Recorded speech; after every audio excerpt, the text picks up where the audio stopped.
Hayes Entertainment exclusive. This is I Only Touch Greatness podcast with Ryan Hayes and Big Mike. We are going live. Big Mike and Hayes Entertainment here. We got Cole Sillinger, son of Mike Sillinger, NHL vet, and 2018 11th overall pick in the Medicine Hat Tigers. NHL draft pick, top prospect, 2021. We're going to be a good one. Let's go. We got a good Canadian kid. Good Canadian kid on the I Only Touch Greatness podcast. Here's Brown left circle. Up top, Hamblin loads and fires. Block, rebound, score. Cole Sillinger, after the block of Polivko, able to rip it over the glove of Teddy. If anyone knows a good prospect, it's Vancouver's mini Don Cherry. Let's go crazy. He only touches greatness. There you go. That's better. Thank you. Thanks for having me. Of course. We got I got Mini Don Cherry with me today. How's it going? How you doing, Cole? I'm doing good. How about yourself? Good, thanks, bud. How you doing? That's great to have you on. Yeah, thanks for having me on. We just want to ask you a bunch of questions about hockey and your career and your future, etc. Yeah, for sure. Let's get after it. Yeah. Who are your biggest influences in your life? I think the biggest influence in my life would probably be my dad and my brothers. They kind of, they push me in the game of hockey. They push me where I want to be every single day.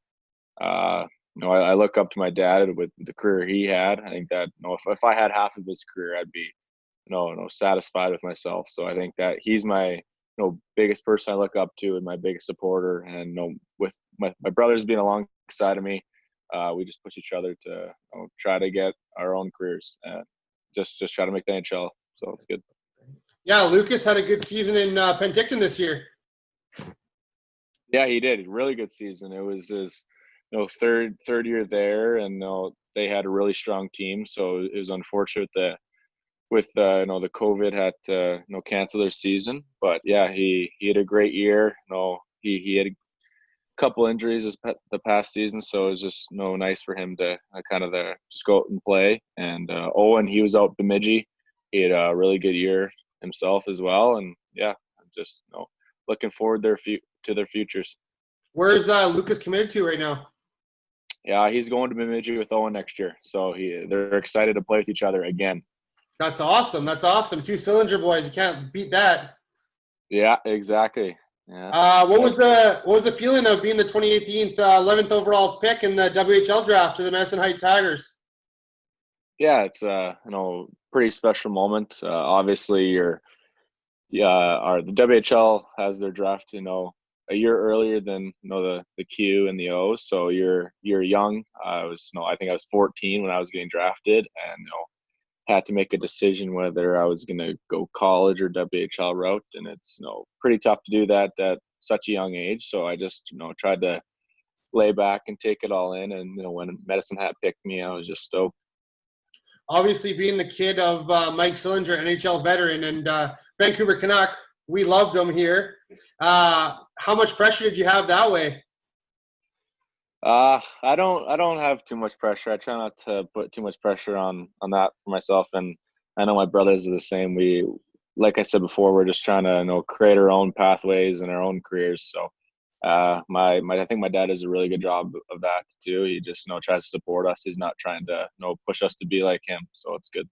Great person to look up to, that's for sure. Yeah, we've been interviewing a few sons of NHL players, and they always say that dad opens the door, but you're not leading them yourself. You got to figure that shit out on your own, right? Exactly. Yeah, he can't do it all for us. So. Oh, that's exactly. Right. You make your own man, right? Mm-hmm. Good Canadian kids. You had a career year this year, 53 points in 48 games. I mean, COVID shortened season, so you would have definitely excelled past that. What did you gain from that? Yeah, I thought I had a really good year.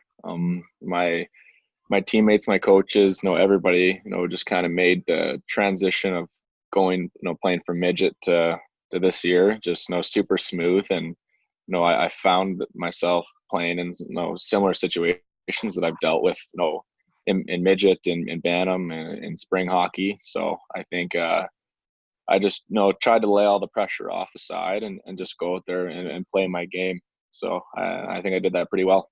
What was the biggest jump from Regina Pats U18 to the WHL?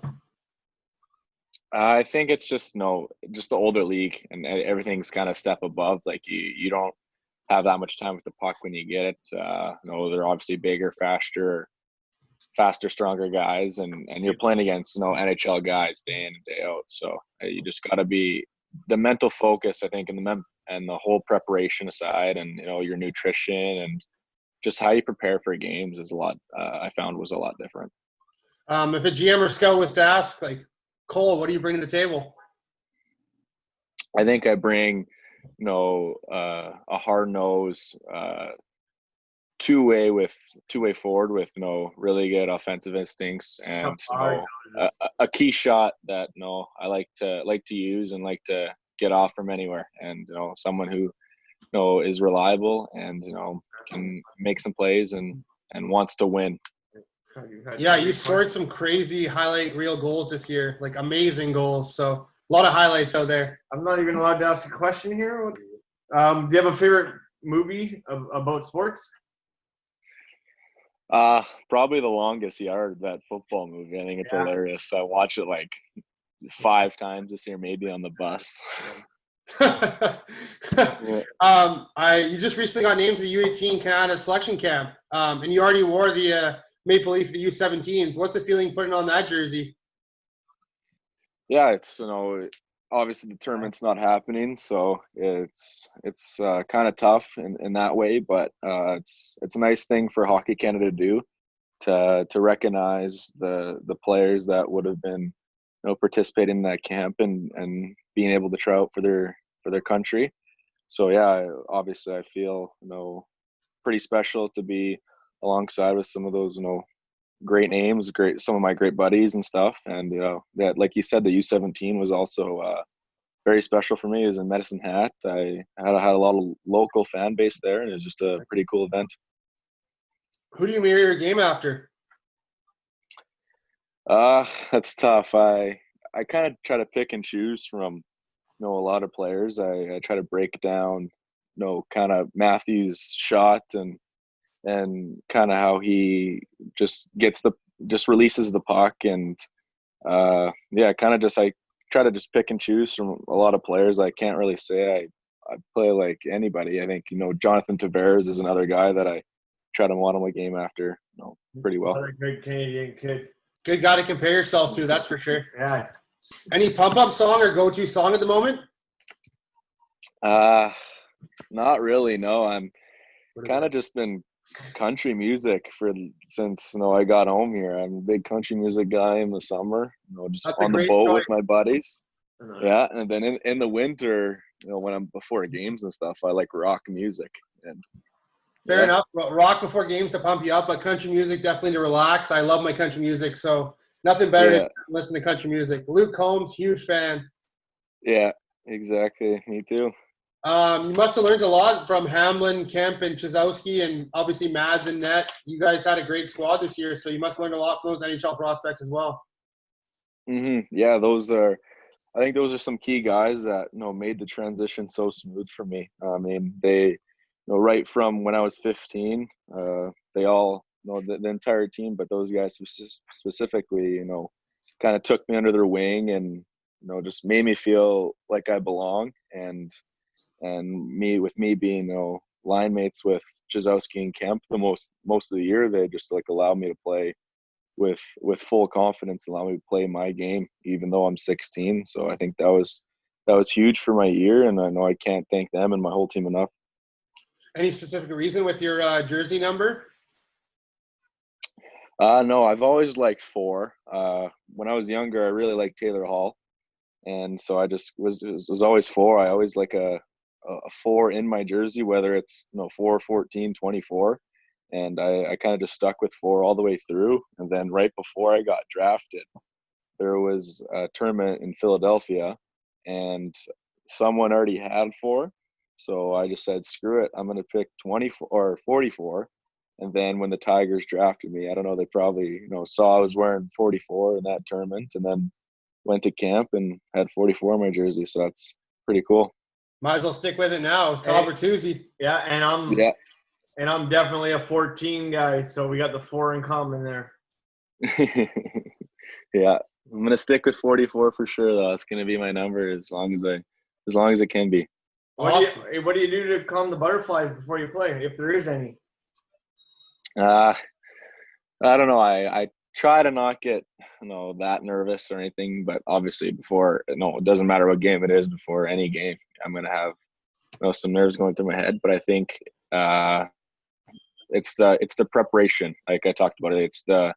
It's everything leading up to the game that I just feel that I'm prepared and I've done everything and I can just go out and play. So I just try to have really good preparation and just be dialed in right from 24 hours before the game. You have a favorite sports hero? I like Tiger Woods. I'm a big golf fan.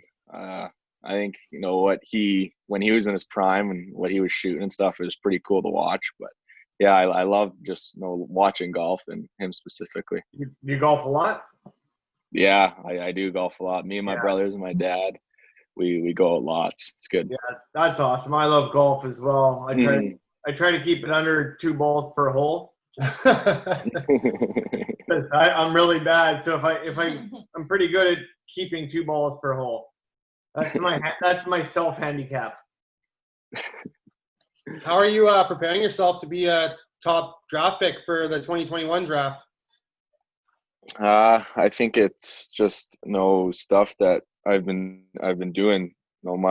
All these summers here. I think I'm targeting some of the things I want to improve my game a little more, like watching the games for my season because I'm doing nothing else, just have all this time. So I think just being a little bit more detailed with myself and trying to gain a lot more leg power in the gym and just kind of breaking down specific areas of my game that I need to improve, and just been working on those. Like I said, watching lots of video, getting in the gym a couple times a day, and shooting lots of pucks, keeping that rhythm. So, okay, LeBron, Kobe, or Michael Jordan?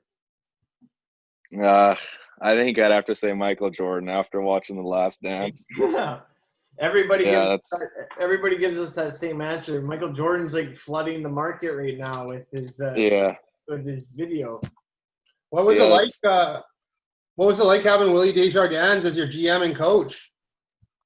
It was awesome. When I found out he was coming back, I didn't really know his like history and his past before that, but we have a really great relationship, and we've built one right since I came to camp. And I know our team loves him, and everyone in Medicine Hat loves him. So yeah, he's just a great guy to be coached by. As like he's got Hockey Canada events, he's got NHL teams, so you're gonna learn something from him. So yeah, he's a really good coach, and I'm lucky to have him. I always thought that he got the short end of the stick in Vancouver. He was a good coach, and he adapted well with the young players. But then he got the short end of the stick, and now he's currently back with you guys. Yeah. Yeah, he's a great guy, man. We definitely wish him best in there, but we wish we had him here. He was a great coach. He definitely didn't get the full chance he deserved. Yeah, exactly. But of course, the Canucks drafted the team that wasn't ready to make the playoffs, so they set him up for failure. Yeah. Like I said, though, I didn't really know his past before the Tigers, but yeah, didn't really know what happened there. But yeah, I'm just we're all very fortunate to have him Medicine Hat, and I know he loves it there, and I know the players love him, so it's good. Whereabouts do you stay these days? We're in Regina. Okay.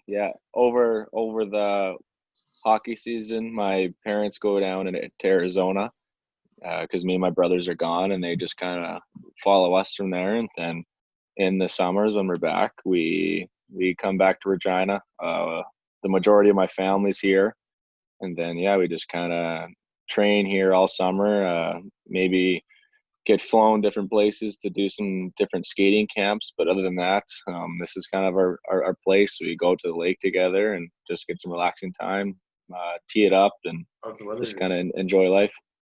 How's the weather today? It's pretty cold. It's been pretty cold this week. Pretty rainy. It's We're it's getting not rain good for the golf. Yeah, we're getting rain out here in Vancouver for the last few days too. So. Yeah. Well, yeah. A couple of my buddies are down in Vancouver, and they said it's been I like that hat. Yeah, thank you. We got that from the U17 tournament. Oh, that's a beauty. Hey, Cole, we can't thank you enough, man, for coming on today. We totally appreciate that, and we wish you best of luck in your future. We know you're going far, and we can't wait to cheer you on, man, because we've been fans of yours since you started, and now obviously we can follow you and say we had you on our podcast, and we totally appreciate that. Hey, guys, Cole Sillinger here, the Medicine Hat Tigers. Quick shout-out to the podcast. I only touch grass. Guys are awesome. You're going to be a beauty, kid. We're going to be a fan of you for the rest of our life, so I thank you for coming on our show. Thanks, Cole. Appreciate it, man. Thanks for having me. Appreciate it. Woo! Have a good day, bud. Yeah, you guys too. Have a good weekend. You Happy too. Father's Day. You Thanks. too.